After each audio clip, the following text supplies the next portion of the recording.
from my heart and from my hand. Why don't people understand my intention? I'll apologize in advance if today's posting seems like a random collection of small videos rather than a continuous story. We've been doing small pieces on the Mini in between other commitments over the last few days, so hopefully it makes sense and gives you some idea of the progress that we're making, and I hope you enjoy it. As they say, roll VT. So the roof is back from the upholstery shop, got a brand new cover on the top. Looks fantastic. We just need to get it in place now and button all this down. While this was at the upholstery shop, I also painted the front lid as well. He was really pleased with how this came up. It's an acrylic paint that worked quite nicely. So we need to attach it from underneath and get this weather sealed. The roof's located in place now. I just wanted to show you these. So you notice on either corner, actually on all four corners of the rollback roof, you have these red caps.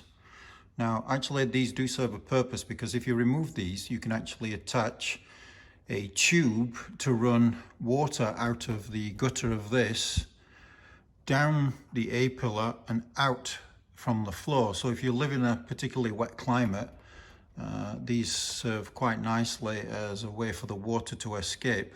This is going to be a weekend car, so actually I'm not going to attach the tubes on this, I'm just going to leave them sealed. So these are the brackets that go on the underside of here, as you can see. And what I'm going to do is I'm going to apply some rubber seal tape to the back of this washer, because I want to make sure that no water escapes through. It's not really necessary, because on these roofs you do have a rubber gasket underneath that traps against the body, but best to be safe than sorry. And while I've got it in pieces, I might as well do this job. So let's crack on with getting these buttoned down.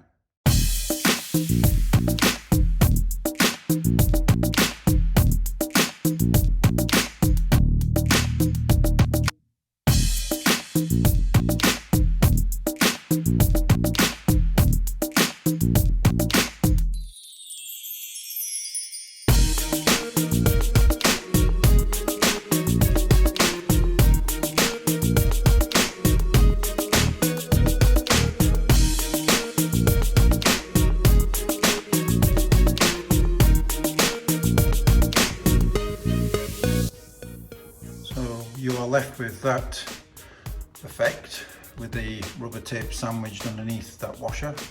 Got to do the other three sides now, but I won't video that, that's kind of boring for you to watch. While I'm on the subject of seals and water, when you're doing your door seals, make sure that the cut that you make in the rubber lines up with this little dimple that's in the bodywork, because this allows the rubber to compress and squeeze water out and then run underneath the door. I see quite a lot of Minis where they've put the cut here or somewhere else on here, but actually you're supposed to line this up with this little dimple, and there's one on either side of the door frame here, so you can also do the cut there as well. Okay, I'm going to crack on with the rest of the roof. So now this is buttoned down and all the waterproof tape is in. I just need to run some silicone on the front here for this lip, just to make sure that it's flush, because you do have some holes at the front here. So a little bit of silicone here.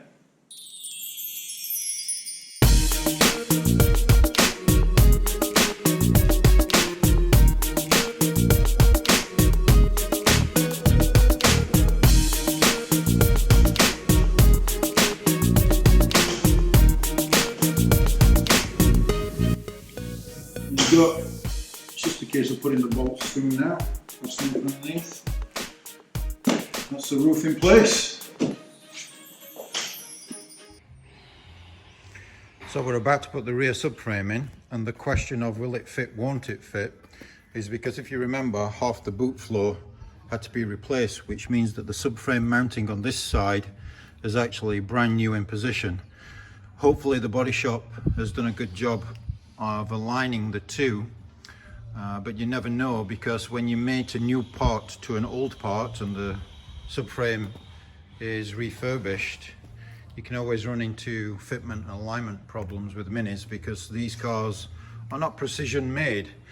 So hopefully the body shop did a good job, but we're about to find out.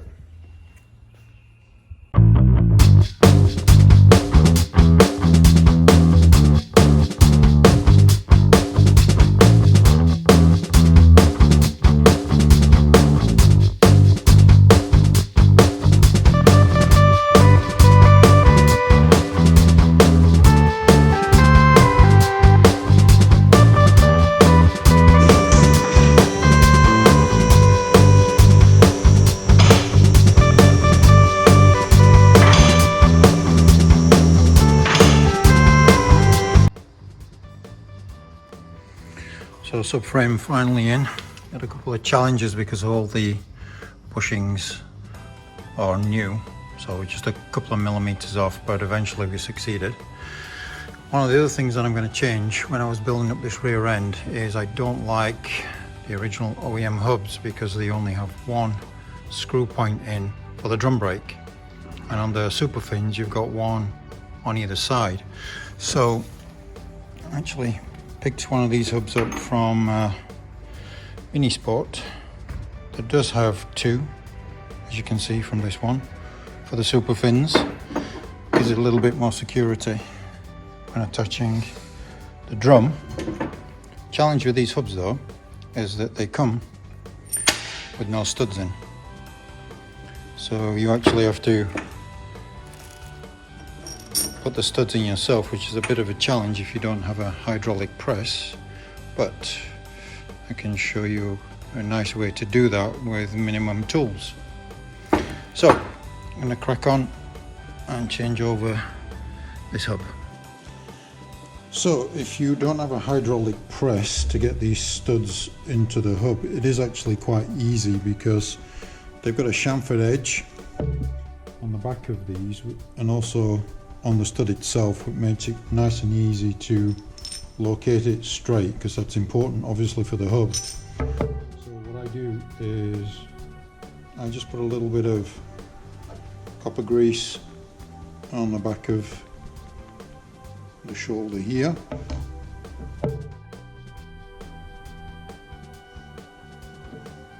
Just drop that into the hub itself. Then what we need is a washer on this side. That's the long washer.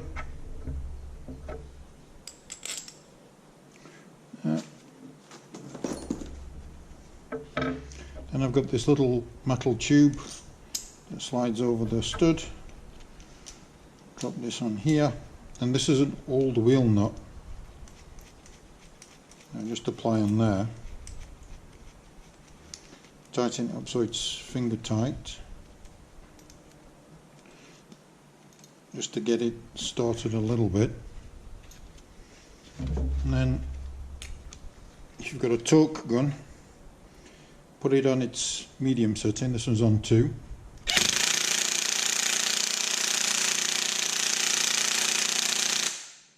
Just stop every now and then and just back off so you don't strip the threads on the stud.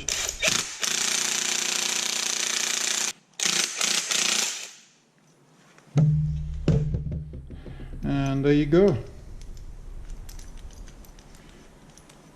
It's gone in without the need for a hydraulic press, and it's also nice and square because of those chamfered edges.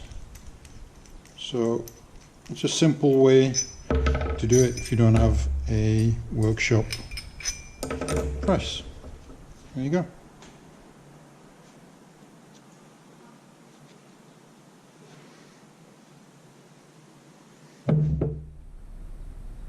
Not sure if you remember from the very first video, but when we bought this car, or this rolling shell, it was full of various parts because the previous owner never really started the project.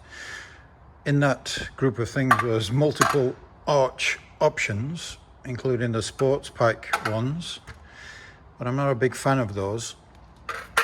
However, having said that, one of the others that was in the kit was this rather nice fiberglass one that would look pretty good on the car. But in the end, I decided I'm going to go with the factory ones, purely because the holes are already pre-drilled, and also they fit nice and flush underneath, which really helps keep water off this rim edge. So we've already painted up the front one because they're actually grey from the factory. And as you can see here, just trying to bring these back to life a little bit, just to give you some idea of the difference. So you see here, this one is the original factory, and this is one that we've painted with acrylic. So another one of the small jobs done. We can crack on with other pieces. Okay, that's the front end subframe in.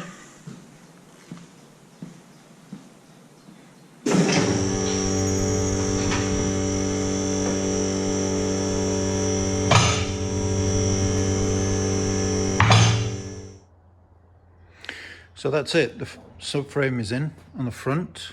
Wasn't too much of a challenge, but I think I'm probably going to drop it back down again because I'm not too happy about the spacing on either side. You see here, although it's all lined up properly, there's a finger gap here, whereas on this side it's actually touching the side panel. And this side panel is quite rigid, so I think I'm going to curl the top of the subframe just to make sure that it's not rattling against the body side on the subframe. So best to do that now, take care of that. You also noticed I'm using full poly bushings. There's always a debate on these things on whether you should have them in or whether you should just directly mount, but we're going for a more plush ride on this particular Mini. So I do want every isolating property in place to make sure that we're not getting a lot of noise and vibration. The 998 that we've got is more directly mounted, so there's less play in the subframe. But as I said, for this one, I want to go a little bit more luxurious in the ride quality. Okay, I'm going to drop the frame down again and see if we can resolve this touching issue.